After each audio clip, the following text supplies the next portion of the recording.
Бажаю здоров'я, шановні українці, українки. I wish you health, fellow Ukrainians. It was a very long day, and most of it was spent on military issues. I held a meeting of the staff. In particular, there were reports on the performance of our defense industry, long-term contracts that are already in place and being fulfilled, and the ones that still require special attention, greater attention. Everyone in the government of Ukraine and in our defense forces clearly understands the tasks at hand.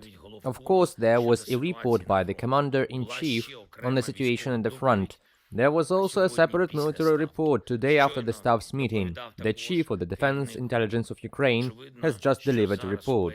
Obviously, now all our potential must work even more than 100% to keep the situation under control and return the initiative to Ukraine.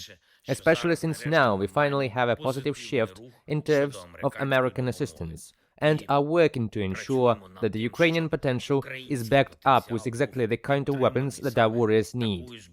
Not only to hold out, but also to act vigorously in pursuit of Ukrainian goals, to protect our people. I spoke with President Biden about this very issue. I am grateful to Mr. President Biden, his team, everyone in the United States Congress, personally to Speaker Johnson, and all who support the active defense of freedom for the decision that benefits our protection from Russian terror and our ability to end the war justly, with true peace for all Ukrainians. Just before the conversation with President Biden began, Russian terrorists struck again at Kharkiv, at the TV tower. Obviously, this is an intimidation to make the terror noticeable to the whole city, and tried to limit Kharkiv in terms of communication and access to information. Work is underway to restore the signal. And just like Kharkiv, defense cities and communities need protection. They need patriots. And at the same time, we need to inflict maximum damage on everything that Russia uses as a base for terror and for its military logistics.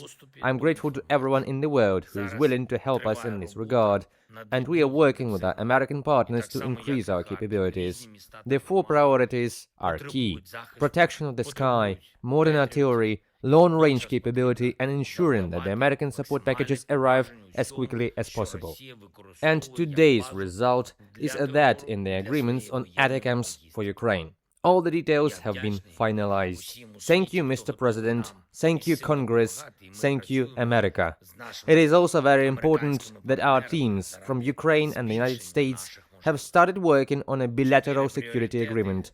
We can make our agreement a true paragon that will not only provide greater security for our people, but also will help the entire course of European history proceed in the right direction and only in peace. Today I also met with a delegation of congressmen who are visiting Ukraine, members of the House of Representatives, both parties. We discussed ways to make this year productive for Ukraine and the entire coalition of defenders of the international order. Today, with both the congressmen and President Biden, we also talked about the preparations for the first Global Peace Summit. It is equally important for all of us that the format of the Peace Summit and the Peace Formula becomes a success story for Ukraine and the world majority, for all those who want to live by the rules of international law and peace. Thank you. Thank you to everyone who helps Ukraine defeat the Russian terror. Thank you to everyone who protects lives and fights against the Russian occupier. Today, I would like to highlight the results of the 35th Separate Marine Brigade operating in the Pridniprovia direction, as well as the 58th Separate Motorized Infantry Brigade and the 72nd Separate Mechanized Brigade fighting in the Donetsk region.